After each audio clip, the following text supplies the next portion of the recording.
Hello, welcome. My name is Jack Zhang. I'm an assistant professor in the Department of Political Science here at KU and the director of the KU Trade War Lab. Welcome to the Trade War Lab speaker series. Our goal is to bring together interdisciplinary groups of scholars and practitioners at the intersection of business and politics. And today we're really lucky to have Laura Lombard, who is the CEO of Kansas Global and a proud KU political science alumni. Yep.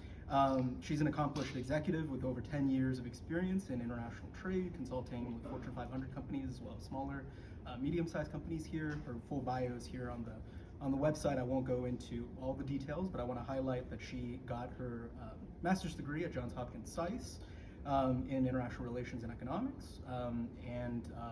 I want to thank also the Institute for International and Global Engagement, IGE, and the Department of Political Science for co-sponsoring this event. And now, without further ado, please join me in giving a Jayhawk welcome to Laura. Welcome back. Here, rock chalk. All right, so the format is I have some prepared questions for Laura here. We'll go about 30 minutes, and then we'll have a lot of time for you guys to ask questions, and then we'll have a reception afterwards. Hopefully you can chat with Laura one-on-one, or if you're curious about the work that we do at the Trade War Lab, please come speak to me and learn about, join the mailing list for our speaker series going forwards. So first question for Laura, the most important one really, what is your fondest memory from your time at KU? So I was thinking about this a lot on the way back, or way up here today. And by the way, Rock Chalk, I'm really excited to be back here. It's probably been about a year since I've been on campus, but it's always a pleasure to be up here. And so my favorite memory by far has to be studying abroad. How many of you have studied abroad? Where are some of the places you've gone? Brazil. Brazil? Bonaire. Where? Bonaire. Bonaire? Sweden. Sweden? UK? China? It's a good range of places. And I would guess that for you too, probably studying abroad was maybe one of the highlights of your KU career so far. Yeah, for me it was too. And I think, so I've always had an interest in international relations, going back into high school. And I was telling them, we had lunch earlier, I was a senior in high school when 9/11 happened.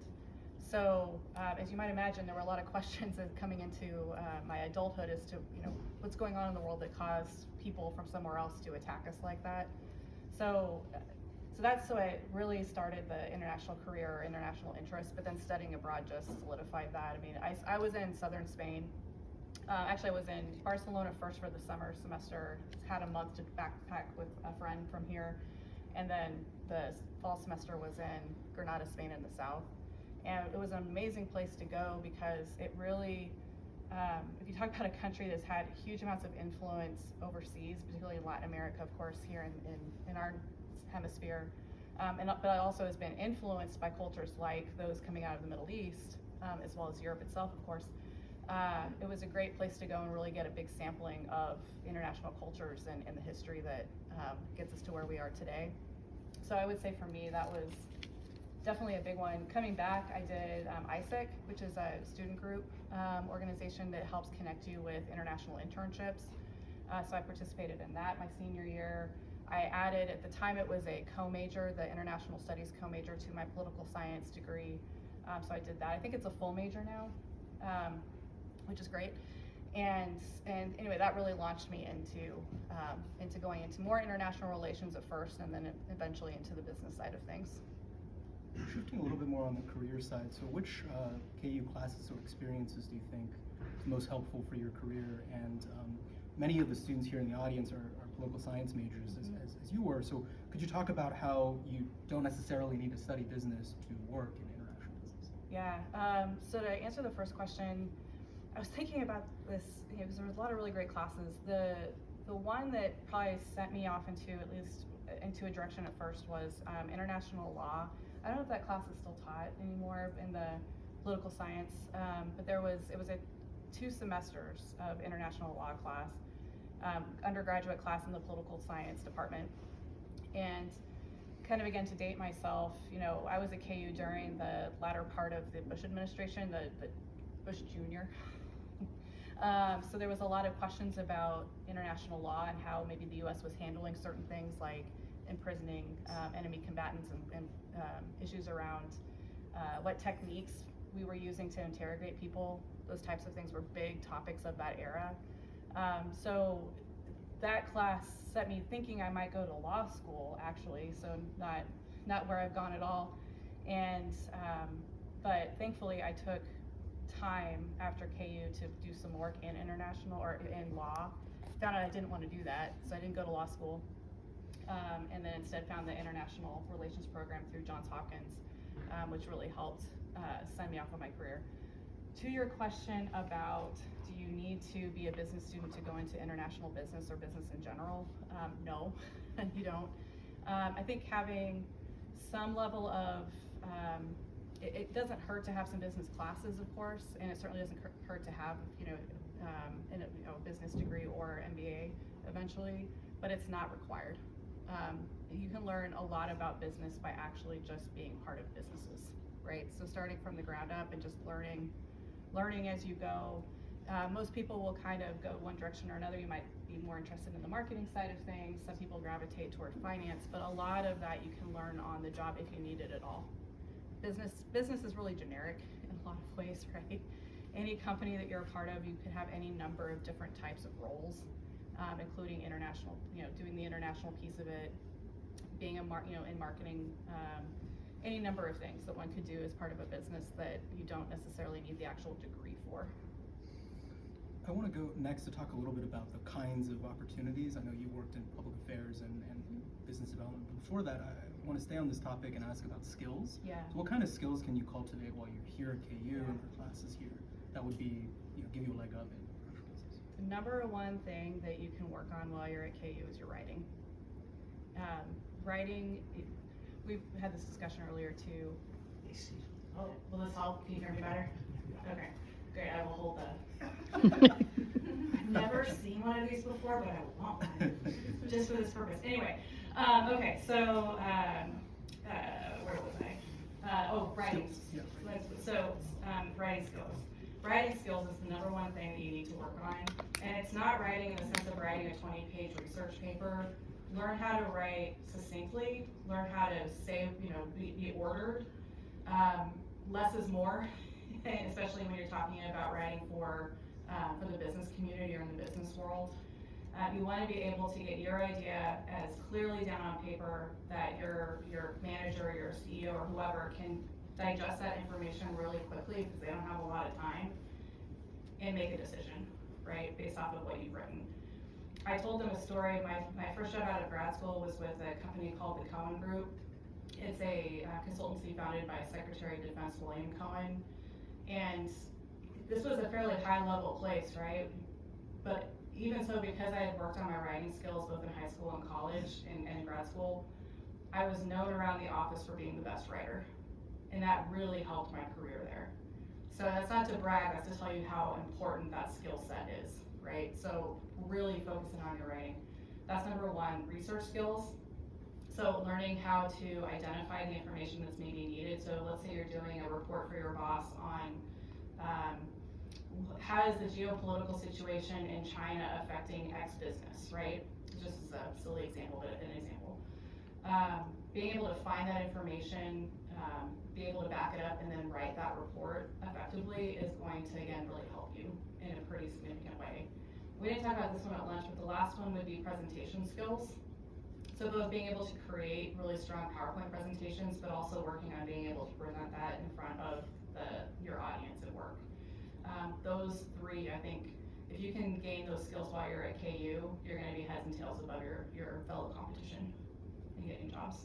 Wonderful. And we didn't collude on this, but note that those three skills are built into 666, Political Economy of East Asia. So did not know that. do your best on those assignments.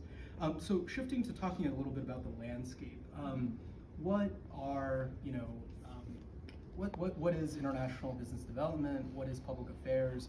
Where in that space does Kansas Global fit? Yeah. So I'll explain what Kansas Global does. So we are a nonprofit organization whose mission is to help Kansas companies enter foreign markets. So what we do in our job on a day in and day out is we look at, okay, so this irrigation company, for example, right, is looking to go overseas. where in the world makes the most sense for them to go, right? So maybe we're looking at places that higher agriculture, maybe they're trying to solve a water issue, because the one I'm thinking of, it has a more efficient water system. Where maybe they have Spanish speakers on their team, so we can utilize that skill for them. So kind of looking at all these different data points that will help us determine where in the world makes sense for them to go. That's first level. Second level is the market research side. Who are their competitors within that market? Where are the opportunities for them? Who might be the best partners for them to enter that market? Are there any regulations that might prevent them from entering the market? So this all goes back to what I said about research earlier, right? That really researching the landscape for that given company. And then once we've done that piece and we've all agreed, yes, we are moving forward, finding the right partners for them there who are actually going to make this happen. It could be, for some companies, it might be a distributor. For another company, it might be a local partner that they're going to work with on a joint venture. Whatever the circumstance might be. And by the way, if I ever say any terminology and you're like, I have no idea what you just said, raise your hand and I will explain it. You get into, when you're in this world, you start to say things and it's second nature, but don't feel bad if you need to raise your hand and ask a question of what I'm saying. So in any case, so that's what we do day in, day out with my job. So I hope that kind of explains part of it. You asked about public policy though too. So the landscape of, because these are related careers, right? Absolutely. Like public affairs and business development. What are other kind of industries that are out there that these skills the students have here immediately plug into? So one of the first things I did in terms of business was more political risk and economic risk analysis for large companies. So again, to date myself, I was at the Cohen Group during the Arab Spring. How many of you guys are familiar with the Arab Spring? Okay, good, pretty much. So that's when in Egypt, the government fell, basically, right? It looked like there might be a sea change and democracy might enter. It didn't end up happening, but there was hope that would be true. But anyway, so our clients wanted to know how this big change in Egypt was going to affect their business, right? Some of it is educated guessing, right? But a lot of it is understanding based off of understanding the culture, understanding the history of the area. While there were hopes that this would end up being a democratic Egypt, what was actually the likelihood of that happening? And again, how would that affect someone's business? Should they stay? Should they leave? Based off of what we understood and knew, what was the best course of action for our clients that were in Egypt at that time? So that's an example of something where you're looking at the geopolitical situation. So great from being a political scientist, right? Understanding that and then bringing that to how does that actually affect the business community that's there? Wonderful, thank you. Yeah, that's a really wonderful example because I just wanted to ask that question to highlight that you don't need to go on to get an MBA or a law degree to do this kind of work. In fact, a lot of folks go get those specialized skills and then come back and do this kind of work that your classes here, undergraduate classes, can prepare you well for. Let me add to that too. It actually makes you more unique, right? And that's a good thing because there's lots and lots of people who know finance or lots and lots of people who know marketing. And again, those are very teachable skills even on the job. But if you're coming trained as someone who's already thinking, from a geopolitical or that political science background, that's rarer than these other skills that anyone can do, right? It sets you ahead, it sets you apart from your competition. So it's a great place to be.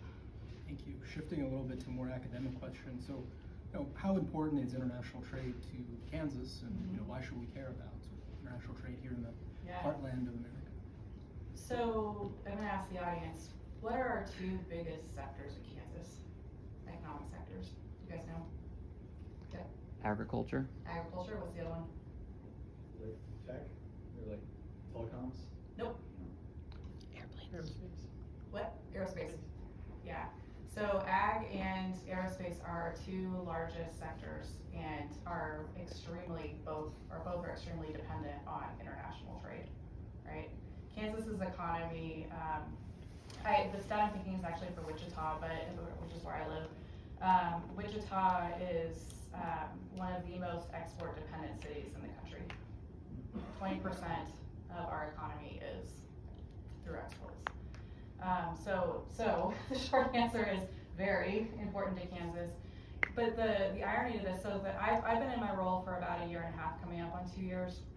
My predecessor did an analysis with Brookings Institute out of DC on trade, particularly related to Wichita, but this extends out to Kansas as a whole. That we are a very trade dependent, very globally dependent area, whether it's state or city, but we are not very globally thinking. So there's a disconnect there, right? And a lot of our businesses that are maybe outside of those two sectors are exporting, but we need to do a better job of explaining to companies and just to the general population why this is so important to us. I told the group at a lunch we were just having, keep in mind that 95% of the population of the world is outside of the United States, which means what? 95% of potential customers are outside of the United States, right? So, whereas we do have a really big developed market here at home, you are missing 95% of opportunity by only staying here. You are also missing opportunities to mitigate risk. So if there's an economic downturn here in the United States, maybe there's not one going on in Brazil, and you could be selling there, which helps level out your risk as a company. Maybe you go to Brazil, and as a company you're selling over there, but you learn about something that you can bring back home. You learn about something, a technology or an idea that fits here, and you can create a new business line because you've had that experience overseas. So there's a lot of reasons why companies and people should be thinking about what can I learn, or how can I lower my risk, or what customers can I go after that aren't here. Thank you. You got your degree at SAIS, really great program. I wanted to ask you about how do you think about the balance between, degrees or credentials and experience, and how important is graduate school? I mean, a lot of students here are thinking about graduate school. How important is that for getting the job, getting the career that you have?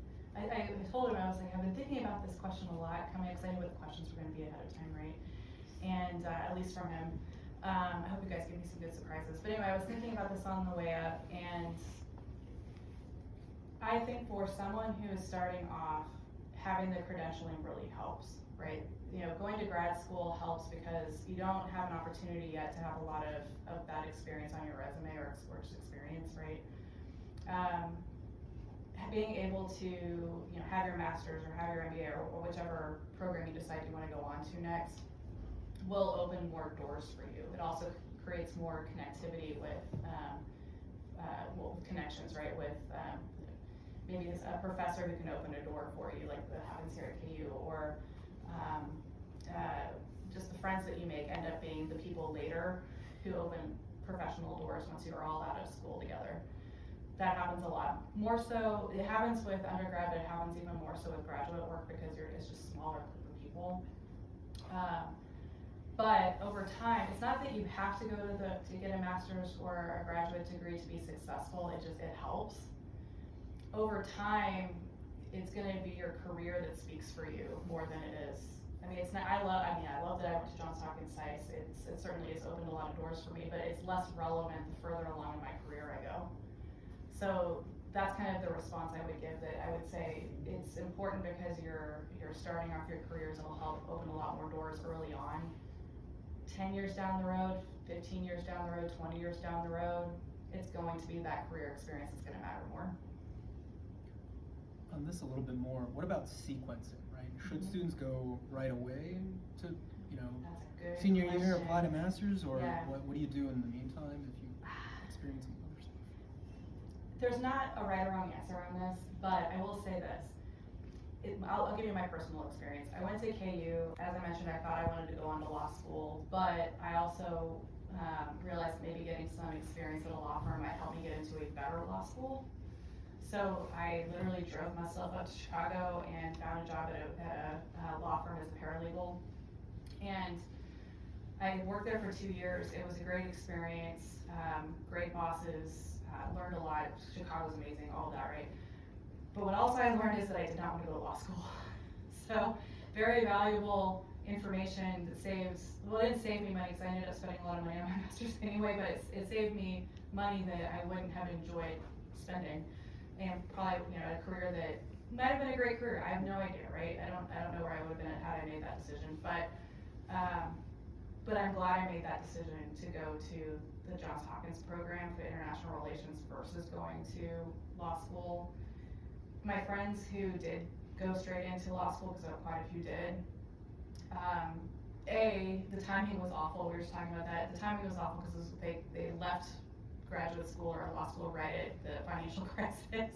So kind of an awful time to be during the job market.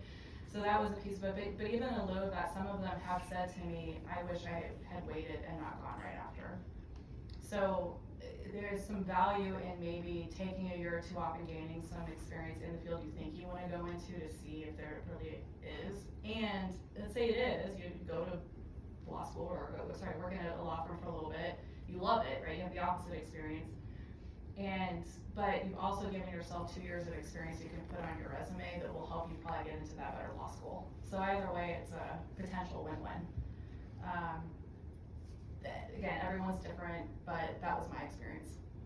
Yeah, it makes a lot of sense. I think, to underscore, just be mindful about the choices you're making instead of, I think it's hard when you're here and, at KU to know what else is out there and you think there's only a few tracks that are available. And, if you're lucky, you select a track and that happens to be the one that brings you joy, but you might not be. And so go out there and at least know what the day-to-day kind of work is like.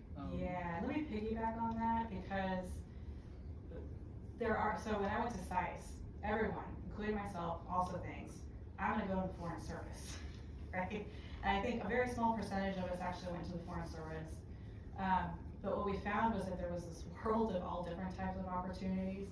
Me going into international business was a little bit by accident. When I got this internship at the Cohen Group, my last semester there, that's what kind of pushed me into that direction, and it turned out I liked it. So that's the direction I've continued to go in throughout my career. So sometimes you think you want to go one direction and life pushes you in a different direction or opens up a door in a different direction. So there's probably way more potential opportunities out there, more than I can even describe. I can give some other ideas, but let life kind of push you in certain directions too at times. Don't think you have to have, I'm still figuring it out. When I grow up someday, I don't know what I'm gonna end up doing.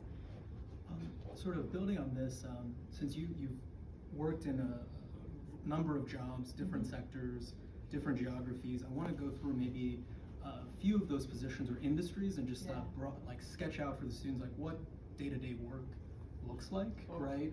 And then maybe we'll end with Kansas Global, like if you were to work in Kansas Global, like what kind of tasks are you engaged with on a day-to-day basis? But maybe we can start with the Cohen Group or your preference. Cohen's a good one.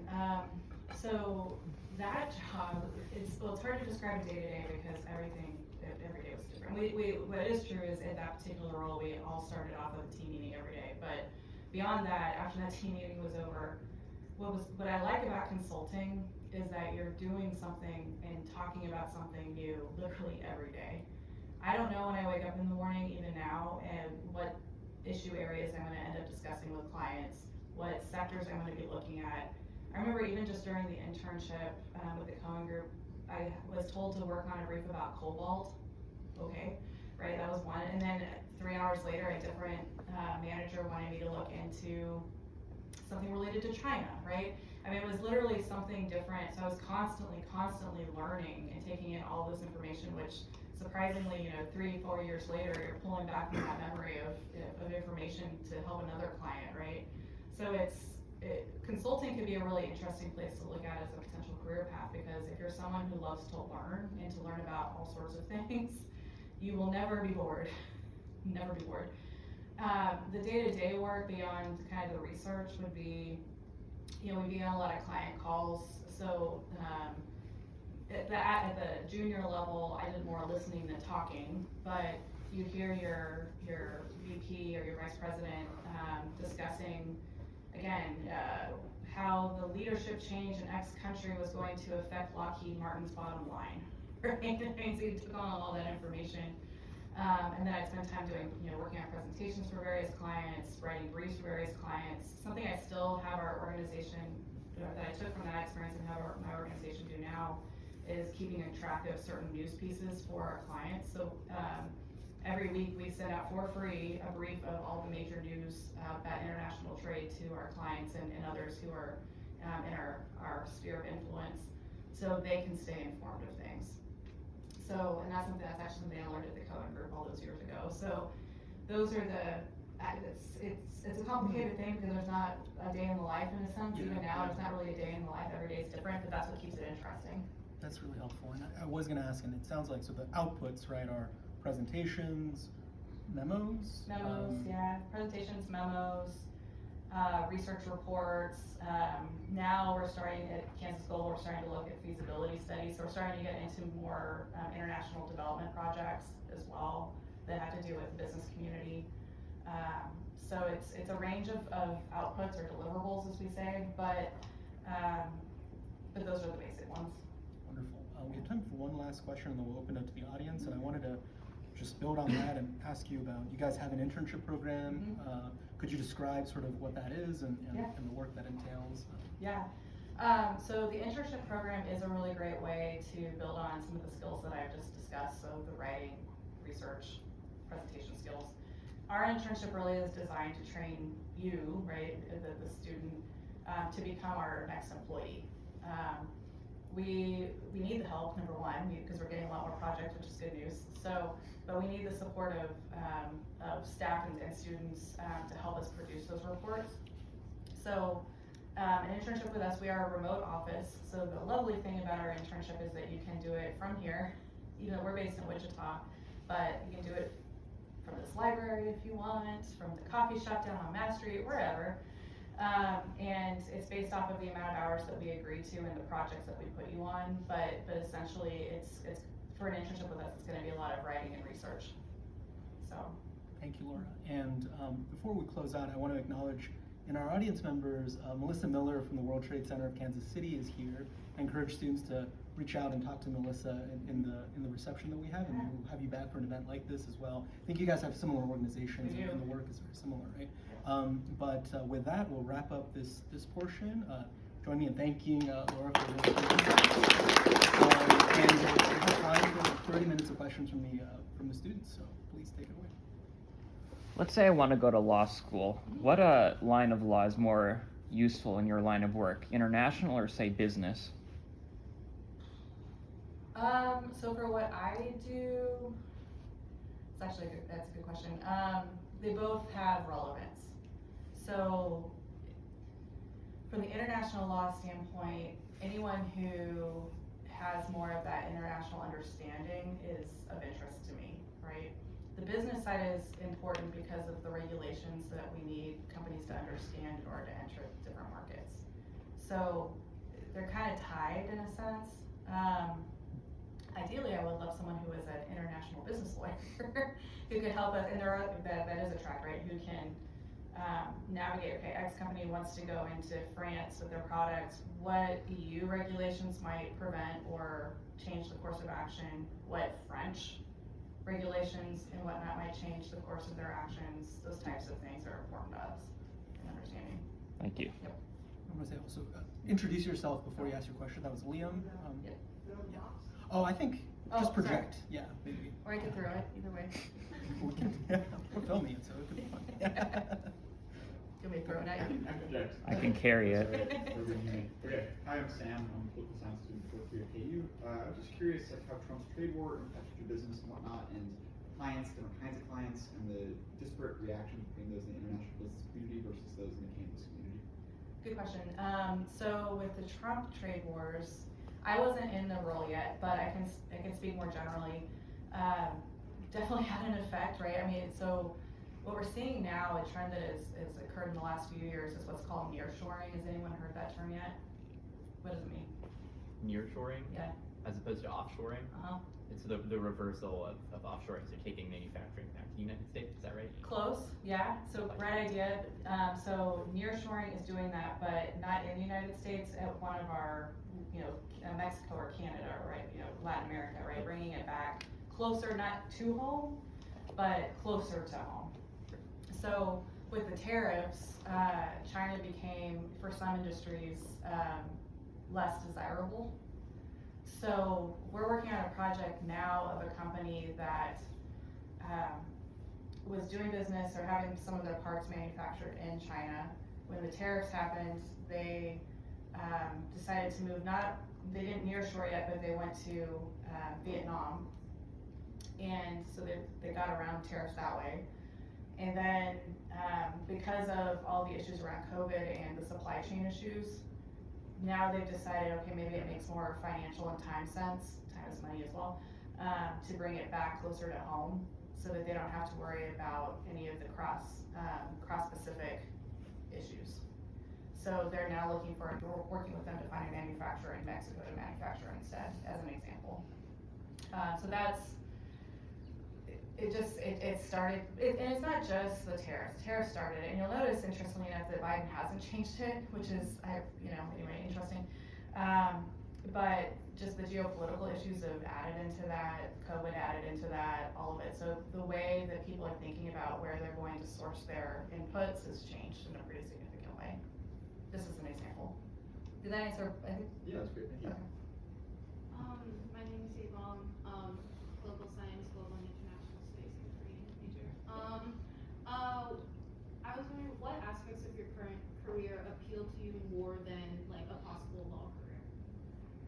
Yeah, with the legal side of it, it just wasn't a good fit for me. I am a more big picture person, and in a lot of ways with law, you need to be more of that detail-oriented person. It's just, that's not who I am. And I'm speaking in blanket terms, right? But that was one issue when I was really working in the law, and I love the law firm I was working at, but I think that was one of the things that I took away for myself, was that I just wasn't that person for law, and certainly not for law school. And so that was a big one. What appeals to me about what I do now is, and this would be true with law too, I mean, you could very easily hit on a lot of different topics in a lot of different ways, right? Things can stay very interesting in the legal field as well. But I think for me, because again, on a daily basis, I get to touch so many different sectors and so many different issue areas, it's just, someone like me, it just keeps me interested, and I'm never bored. You were gonna ask? Does it ever happen that a country passes some new rule or regulation law and suddenly that just sends your office into haywire? You suddenly get a bunch of calls, have to deal with it, or it ruins progress? Not yet. I'll let you know, but it can. I mean, maybe not a bunch of calls, but more what would likely happen is we'd start to be asked to come out into the public and talk about those issues of something, so the tariffs being that kind of case in point, right? We get a lot of questions even still about nearshoring, or right after USMCA replaced NAFTA, this was my predecessor, I didn't do this, but my predecessor went out and talked a lot with the business community about what that meant, what were the changes and how is that going to affect their business. So more of that, it's not like people are picking up the phone and saying, hey, oh my God, but it's more, come out and talk to the public about this. Thank you. Yeah.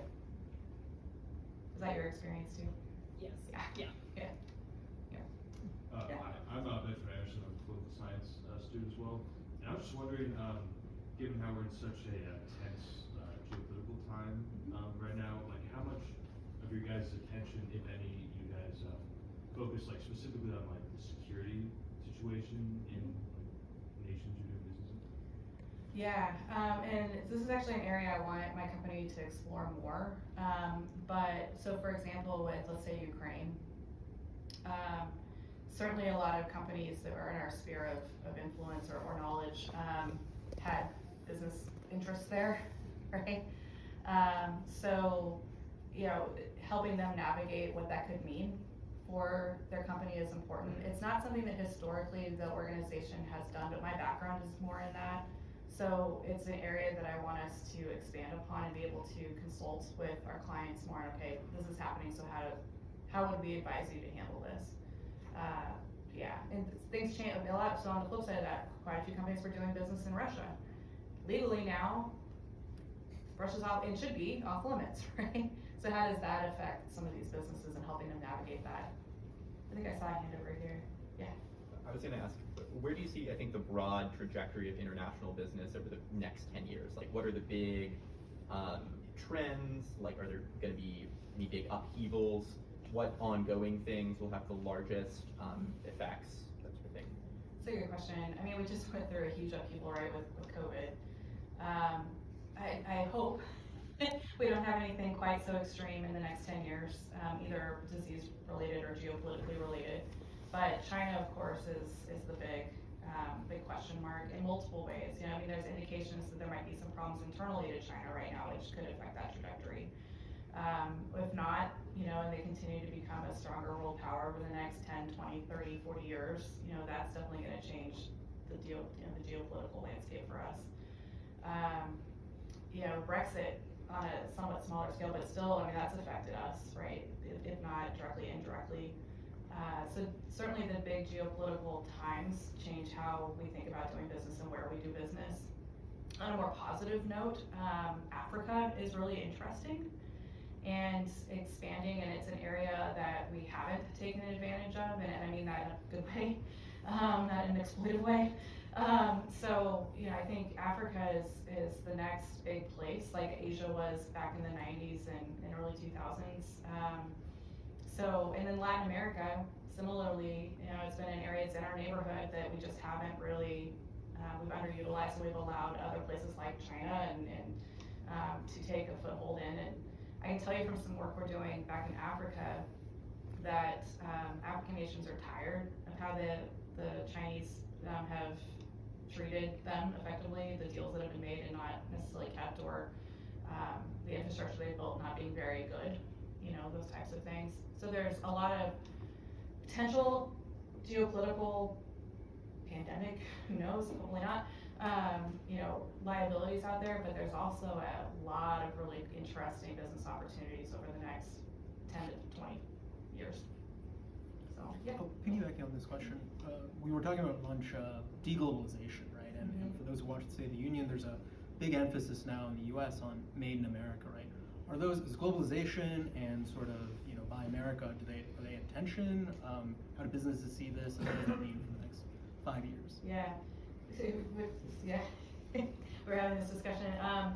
I don't see this as an either or, and this was kind of the consensus of our group at lunch, that yes, there is definitely, in good ways, certainly in national security ways, things that we need to be producing at home, right? I think that's one of the big takeaways from the pandemic era is maybe we were letting some things that were in our national security interests be produced in places that weren't necessarily going to be good for us, right?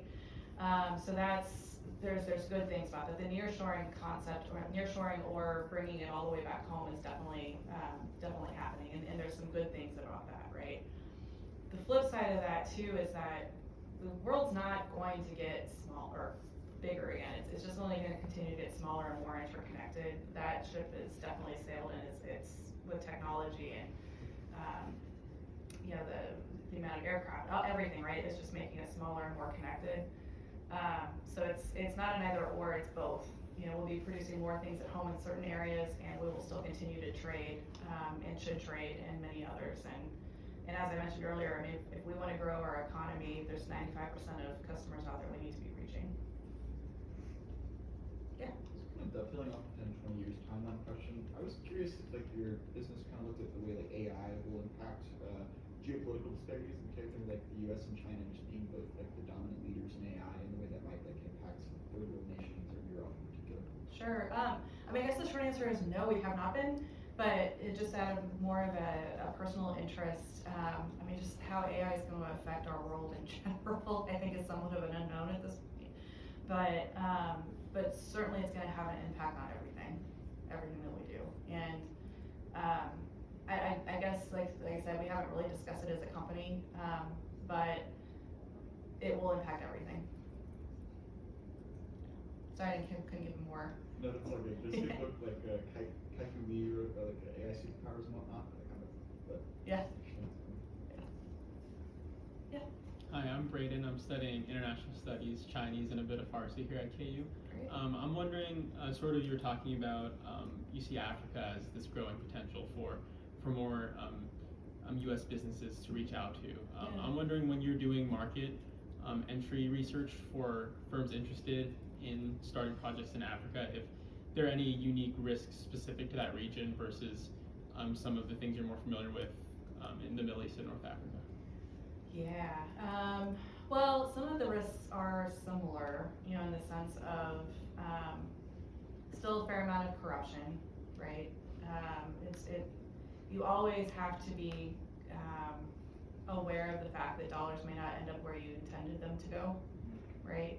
In terms of projects, especially big projects that are developing areas of the world. So that's something that has to be considered. Depending on where you're talking about in Africa, I think one of the things about Africa, right, it's a huge continent, so some countries are fairly far along in the development and some are not. So for those that are still kind of starting the process, helping train people to take over jobs, you know, once the foreigners leave, in a sense, that's a big concern that I'll give you an example. We're in the process right now of working with a strategic partner on a food security project in Comoros. How many people know where Comoros is? You do? It's okay if you don't, because I had to look it up and I'm the international lady, right? So it's a small island nation north of Madagascar. It's kind of like the Seychelles, but not known. So great potential for tourism, great potential for some other sectors. They actually produce the flour that's used in Chanel No. 5. So there's some cool things about this island nation. But anyways, one of the things that came out of COVID for them was that they were really food insecure. Because once, you know, they have to import a lot of their food, so now we're trying to help them figure out how do you create on your own islands the best food security system that you can. And so, but part of the problem that we're coming up against to this point is that okay, great, we can set up this program for them, we can get things going, but when we leave, who's going to take it over, right? So that's a big challenge in this part of the world in some places. Again, you know, I always try to stress Africa is huge, right? So it's not, when we say Africa, we talk about it almost this homogenous way, where it is anything but homogenous. And so I don't know again if that's fully answering your question, but that's the example I'll give. Thank you. One more question. Questions for me? I wanted to jump in is recommendations in terms of books you were reading recently or books you've read throughout your career that that you'd recommend. That's a good question. Well, these might be a little dated at this point, but still relevant. I always appreciate Thomas Friedman's books. You know, pretty much the first one I read was From Beirut to Jerusalem, or Jerusalem to Beirut. That was, you know, being an international person interested in the Middle East for a long time, that was a real strong interest. I don't read as much these days because I'm so busy. I also have a 3-year-old, I should mention that. So my time is split between work and the 3-year-old most of the time, but I'll think some more about that. Or like news, I mean, you guys collate a lot of news, Yeah. right? So your input on information, it doesn't have to be books, I guess. It's my bias as a professor, but a lot of people I don't should read be books reading more anymore. than I am. Yeah.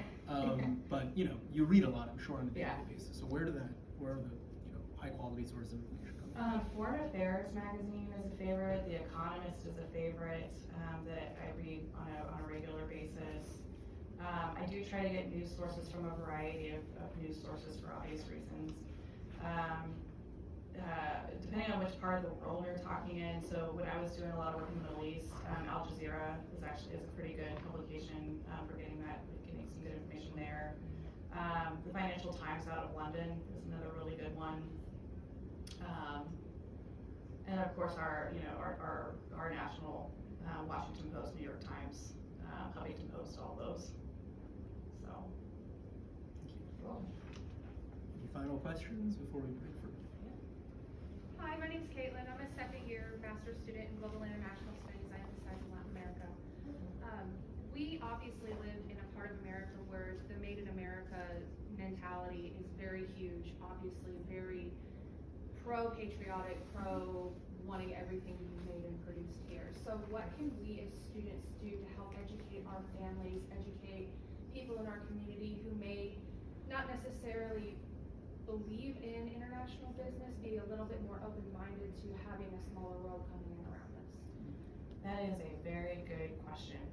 So it's actually something that we as an organization are also trying to figure out and tackle, because part of it is just literally exposure to things and getting people more interested in international, but the way we talk about it, a lot of times is when I say international trade, I qualify it and say the things that are produced here being sold overseas, right? So rather than trying to talk about outsourcing of jobs, which is rightly a concern, right?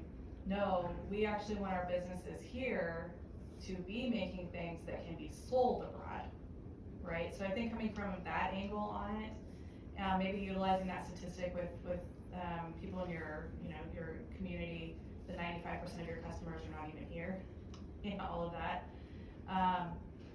We, a little bit differently from my predecessor, we are going to be doing more cultural outreach as well, because when I think about for myself what interested me initially, it wasn't business, right? It was being interested in food and history and the culture and the music and the different things that I found to be really enriching in my life from again, a cultural standpoint. And then the business kind of followed that. So if that is true of most people, big assumption, but let's say that's true of most people, I want to get them interested in global cultures, global food, global music, all those things again, right? That kind of start to open the door and enrich people's lives. And then the international business piece of it can come too. So it's kind of both those two things. Let's make it here and sell it overseas and bring money back home that way and keep people here, and the cultural piece. One excellent question, and a good opportunity to plug that here at KU you have 4 national resource centers in area studies, biggest in the region, and you should, as students, avail yourself of opportunities, and I hope we can partner with you to make some of that cultural outreach happen. All right, thank you so much, everyone, and please join us for the reception, and one more round of applause.